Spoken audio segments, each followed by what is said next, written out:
week 2 live lecture. I am Jessica DeMauro, your instructor, and I am so happy to be here with all of you this week. So just a quick reminder, if you are attending our lecture live, anything you type into the chat box or anything that you say when you're off mute will be part of the recording that then becomes an archive. All right. So this week we're going to be talking about all things financial management and strategic planning, like where the two of those intersect. And I want to start with this really cool video by Simon Sinek. He talks about finding your why. So you think you know Wix, but do you really? First up, we've got Every organization on the planet knows what they do. Some know how they do it, the things that you think make you different or special or stand out from the crowd. But very, very few people and very, very few organizations can clearly articulate why they do what they do, that purpose, cause, or belief that drives everything you do.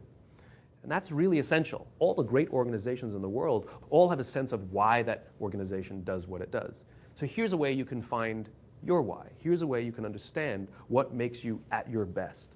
If you simply take a look at your career, your past, and you sort of plot the times where you were naturally at your best, where everything went perfectly, even if it wasn't a commercial success, you loved, and that's the important part, you loved being a part of it. And you'll find that there's a pattern. You'll find that the thing that was driving you in each of those times was exactly the same. That's because that was your why. In those particular cases, it was an accident. But when you know that cause, when you know that why, you can now do it prescriptively in the future. So finding your why is going to be tied into like mission and vision. We're going to be talking about that in a little bit. So this week we're going to talk about your week 2 content, your assignments, and your live session quiz question.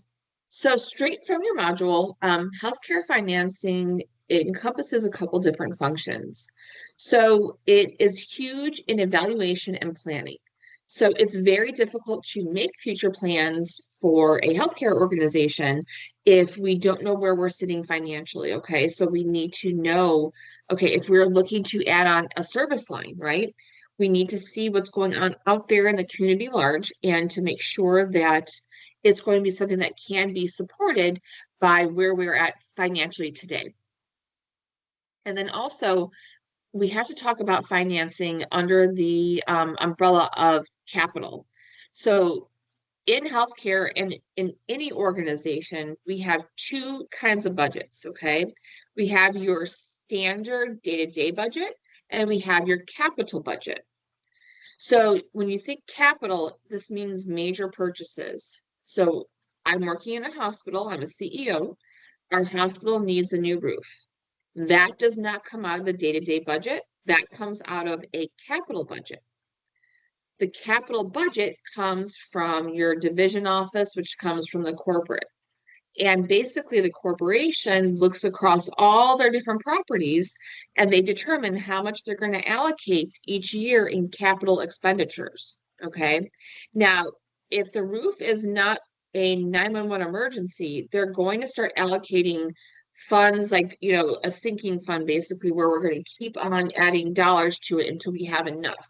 But if something comes up and we really need that new roof like ASAP, then they're going to go ahead and they're going to typically pay for the whole thing at once. But that's also going to mean that you would not have money for other things. So if they're having to expedite a roof, which is a lot of money for a hospital, then you may not be able to get the new CT machine. How we can day to day, how we can think about how the finances are working in healthcare or any organization is number one, we have to control our expenditures. So we have to know why we're spending the money, where it's going, and where the money is going for our new service lines and where our debts lie. Next, we have managing working capital. So this is making sure that we are taking care of short-term payments, looking at our assets, cash on hand, receivables, AR, accounts receivables, and inventory. Next, we have contract management, okay? So think during COVID or think during season. So two different examples. During COVID, we had rocketing contract management, right? Because we were contracting for extra beds, contracting for extra nurses and RTs, and contracting for additional like machines. So there was a lot of money going out for contract management. So when that happens, we have to jump back to phase one, controlling expenditures. So we have to control as much as we can.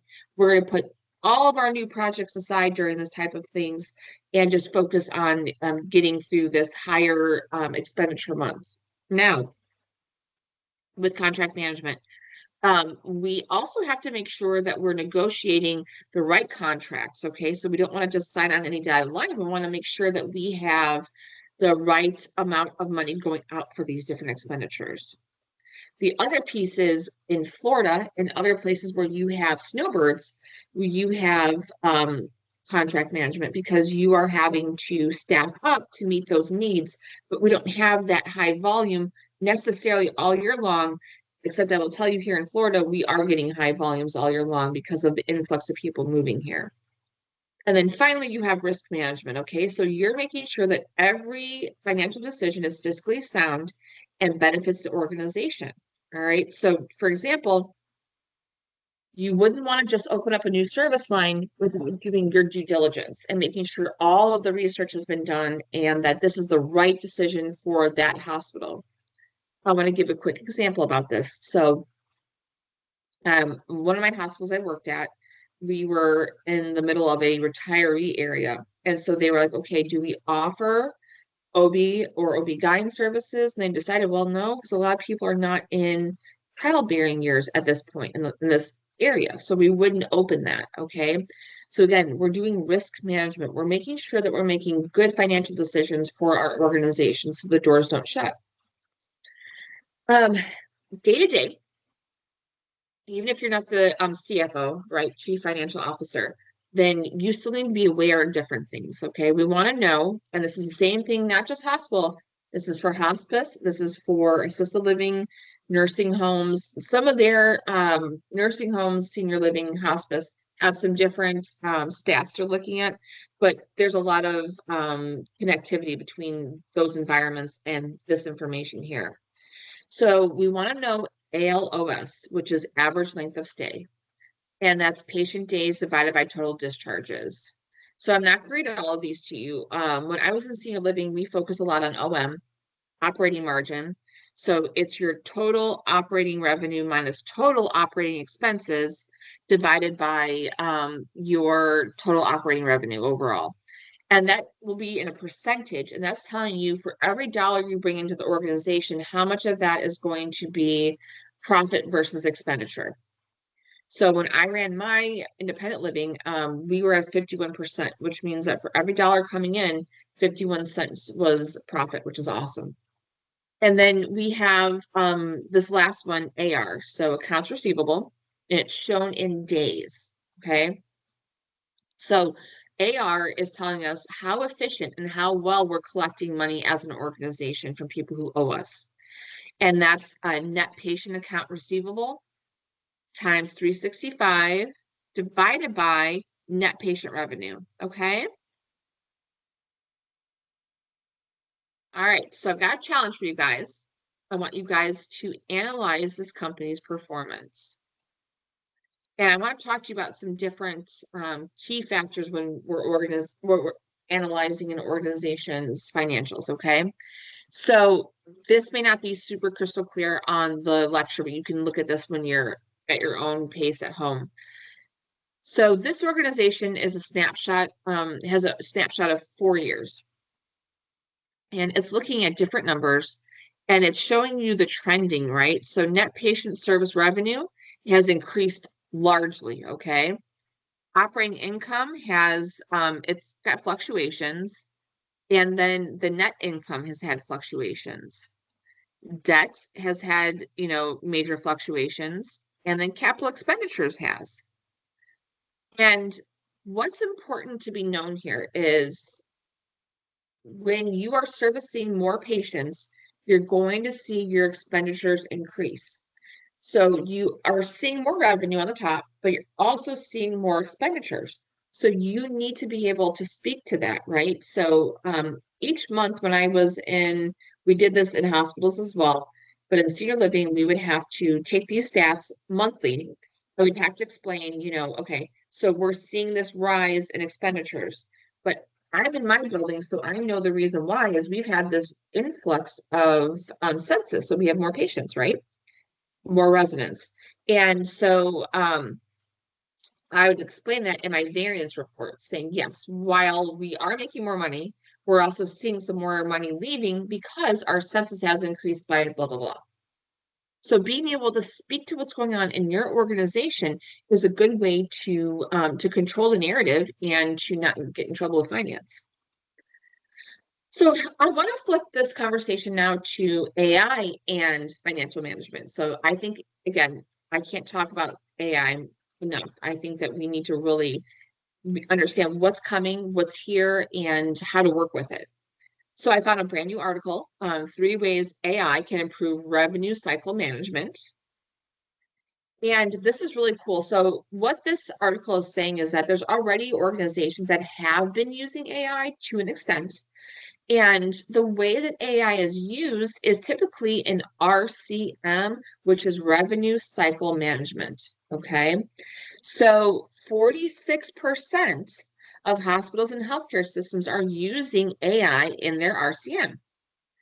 This trend is part of the automation of healthcare, right? So 74% of hospitals have revenue cycle automation, which includes AI and robotic processes, okay? And healthcare RCM is an area for innovation and disruption, is what they're saying, which again, sometimes you have to disrupt to innovate. So the generative AI that's used in these situations is they're automating the coding and billing system, okay? So based on clinical documentation, they are assigning automatically billing codes. And then they're doing claim scrubbing, all right? So that's when AI identifies and corrects claim errors before submitting. Predictive analytics, AI predicts likely denials and their causes. Machine learning models analyze denial patterns to implement corrective actions, which is awesome. And then revenue forecasting and financial planning, AI is powered to ensure accurate revenue forecast. And then AI simulates financial scenarios for informed decision making. I mean, that's beyond amazing to me. So what are some of our key takeaways about leveraging AI in RCM? We're optimizing our staff time. We're improving accuracy. And we are assessing risk factors, which is huge, right? So we're mitigating our risk, making sure we're sending things out the right way the first time, which means we're optimizing the time that staff is spending on these kind of roles. So let's flip over to speaking about the organization's mission and vision. So I like that really cool visual. All right. So our mission versus our vision statement. So our mission refers to the means of achieving our goal, whereas our vision is an overarching goal that the company wants to achieve in the future. So mission is current state, vision is where we're going to be in the future. Mission is focusing on the how, and the vision is the description of the why. The mission is to inform the employees. The vision motivates the employees.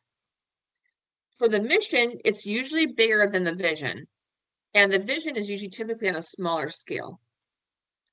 The mission is used as a management tool, and the vision is not typically used daily in daily operations. So if you were tasked to create a mission and vision statement, so for your mission, you want to keep in your back of your mind, your consideration here, you have to have simple wording, okay? We talked about that week 1 in the Simon Sinek video, right? So you want to make sure that it's words people can understand, not just a bunch of high-level lexicon and jargon. We want to keep it short, under 100 words, but we want to use powerful, engaging language like spark, passion, innovative, focus, different buzzwords. For our vision, We want to make sure that we're talking about our future state, all right? So define what you are going to do as an outcome, identify your unique twist that you bring to the table, apply high-level qualification, and add relatable human aspects, all right? So again, this also needs to be short and memorable, specific to your business, it's written in the present, and there's no jargon, and it aligns with your core values.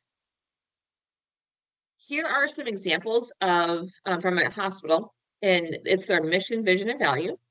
So their mission is to make a difference by providing innovative healthcare products and services, while the vision is to be a team of dedicated professionals delivering best practice healthcare solutions that make a difference throughout the nation.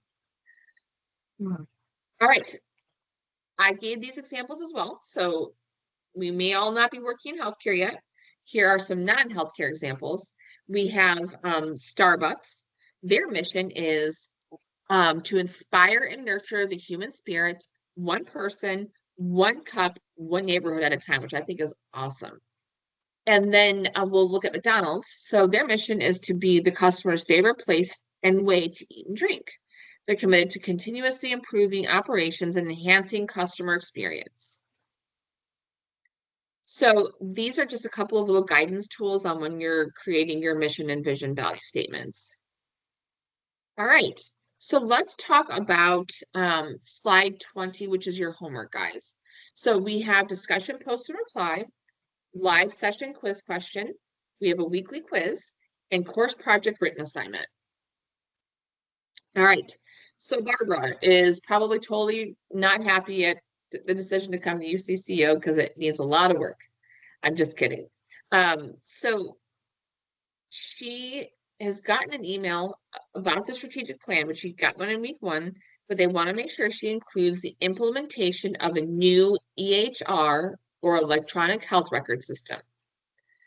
And you're going to be doing a 1 to 2 page paper, and you're going to talk about, you're going to do 2 SWOT tables, and then you're going to talk about the current economic situation for UCCO and what type of electronic record system that Barbara should recommend to the company, okay? So again, you want to talk about in this how this EHR implementation is going to support them, right? So think about where they're at right now, okay? You want to talk about some of these organizational challenges in your paper. And then you want to make sure that your SWOTs have, it's 2 SWOTs and they're for specific brands of EHR, okay? So you have to have 2 SWOT tables. This is going to be at least 2 pages. You're talking about 2 specific brands of EMR, such as Cerner, Epic, Meditech, and you're comparing and contrasting them. And then you're covering this following questions. What is the current economic situation for UCCO? How can Barbara mitigate or make better those key issues? Question 2, which brand of EHR should be implemented? Which is the best option and why? And what are the financial implications of implementing an EHR system? So think about the current organizational challenges UCCO is facing. All right, guys, so here is a sample SWOT table. This is Disney. It's a few years back, but I'm going to go over a couple of the key elements of it. So strength, brand reputation, the recent acquisitions, weakness, changing viewership trends, decline of cinemas, which we know that's a huge one, right? Opportunity, movie production and viewership opportunities in China. Threat, loss of revenue due to piracy. Right here is a link. You can click on this and you can review how to create a SWOT table. So you can Google it if you want, but this is just one resource for you all to use. All right. Your course project grading rubric is listed underneath the announcements tab. And then finally, I want you, this is your live session quiz question. I want you to copy and paste this statement and read it out loud to yourself several times. I understand that for the week 2 UCCO paper, I am to select 2 specific brands of EHRs such as Epic, Meditech, and Cerner, and compare them to each other. All right, guys, I want to wish you guys an amazing week. If you need help, please reach out. I'm here. And have a good one.